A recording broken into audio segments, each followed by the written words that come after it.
Olá povo, olá pessoas, eu sou a Deluna e começa agora o Drops Entender Ciência e Conhecimento.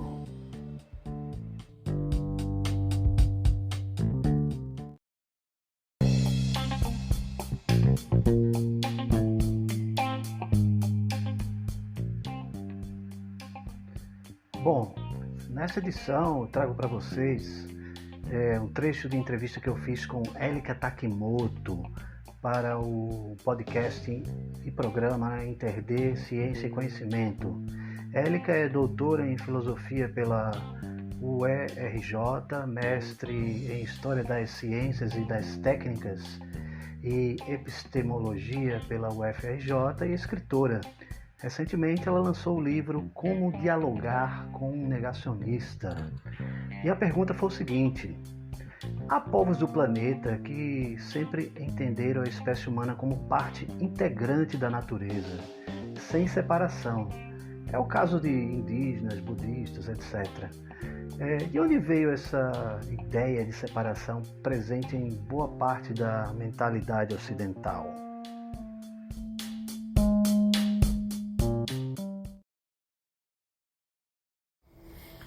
Excelente pergunta, obrigada por ela. A gente está tão imerso nessa cultura que muitas pessoas não conseguem entender que há muitas formas diferentes de se visualizar, de se vivenciar, de compreender, de estudar o mundo. Como você colocou, né? Indígenas e budistas, de uma forma geral, só falam da natureza como uma coisa só, independente e indiferente ao sujeito. O ser humano inexiste se for separado do cosmos. Aliás, não faz sentido você pensar o ser humano separado do cosmos. E, de fato, quando o ser humano exerce ação sobre a natureza, ou seja, sobre o meio, o ser humano muda a si mesmo, a si próprio, muda a sua natureza íntima, ao mesmo tempo em que modifica a natureza externa, seja para melhor, seja para pior. Ou seja, é algo uno, a via é de mão dupla sempre. Mas, voltando aqui à sua pergunta, desde a Revolução Copernicana, a natureza foi vista na filosofia ocidental, de uma forma geral, como pura passividade, com a atividade sendo uma prerrogativa dos indivíduos. De lá para cá, a gente construiu muitas estradas, muitas fábricas, muitas cidades, como se a natureza pudesse estar ao serviço do ser humano, que só modifica essa natureza sem ser modificado por essa natureza. E a coisa se aprofunda, né, com os filósofos da ciência também. Na doutrina da ciência de Fichte, que é um filósofo alemão que veio depois de Kant, mesmo o ato de pôr algo fora do eu, por exemplo, conceber um fenômeno da natureza como a força da gravidade, trata-se de algo a serviço do eu, de modo que a natureza só exista na medida em que a subjetividade se opõe a ela, ou que um sujeito se põe a utilizar essa natureza para seus próprios fins. O que eu estou querendo dizer é que não faltaram filósofos para confirmar a tese de que estamos fora da natureza, pelo menos no que se refere a esse negócio chamado de autoconsciência ou consciência. Se o ser humano explora a natureza, conclui-se, ele é algo fora da natureza. Então, há uma impressão que, em termos de consciência, nós estamos fora da natureza e, com a nossa razão, conseguimos compreender os mistérios dessa natureza. Mas, na realidade, ou para muitas outras pessoas que vivem neste mundo, neste planeta, não há essa separação. Ou seja, o ser humano não está separado da natureza. Aí, nesse contexto, na filosofia moderna, assim como na ciência moderna, a gente começa a ver o mundo como dualista, como um mundo mecanicista, e a gente conduz a uma, vamos dizer, uma aniquilação da natureza, né?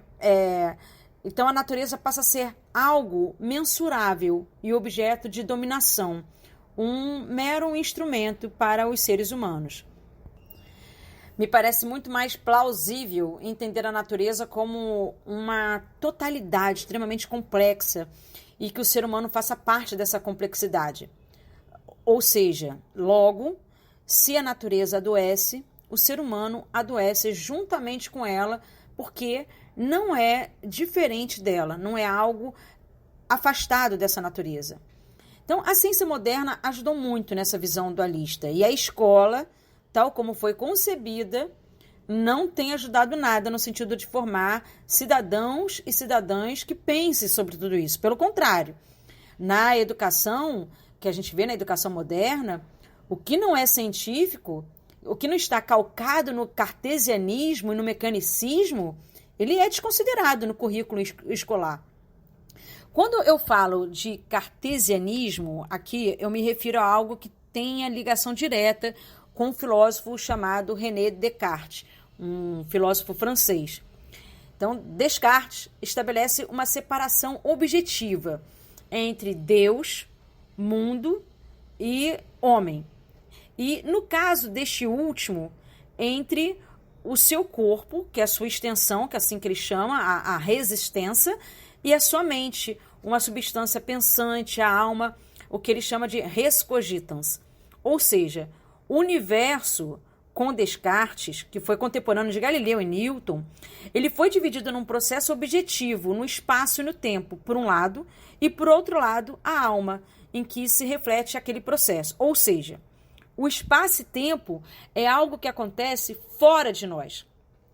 E essa distinção, olha que interessante, não pode mais servir de ponto de partida para a ciência que temos hoje. A física quântica mostrou que a ciência já não é uma espectadora colocada em frente da natureza, mas reconhece-se a si mesma como parte da interação entre ser humano e natureza. O que eu estou querendo dizer aqui? O método científico, que consiste em abstrair, explicar e ordenar os fenômenos, adquiriu consciência das limitações que lhe impõe o fato de a sua intervenção modificar e transformar o seu objeto, até o ponto que o método não pode se separar do objeto. Os físicos quânticos, eles mostraram que a imagem científica do universo, ou seja, a natureza de um lado e o ser humano estudando essa natureza de outro, deixa assim de ser uma verdadeira imagem da natureza. Mas como física quântica não é, de uma forma geral, ensinada nas escolas, o que é ensinado de fato é uma física mecanicista, todo o currículo parece que o conhecimento é algo separado da natureza, é algo que o ser humano faz independente da sua relação com a natureza. Essa discussão toda não está dentro das escolas e muito menos nos botequins, nas praças, nas praias. E eu acho que a pandemia tem nos feito pensar muito sobre tudo isso. E o que não faltou nesse mundo foram indígenas e budistas nos alertando que vamos colocar assim, a natureza ia dar um retorno do que a gente estava fazendo com ela. Na verdade, com nós mesmos, como estamos vendo aqui e agora.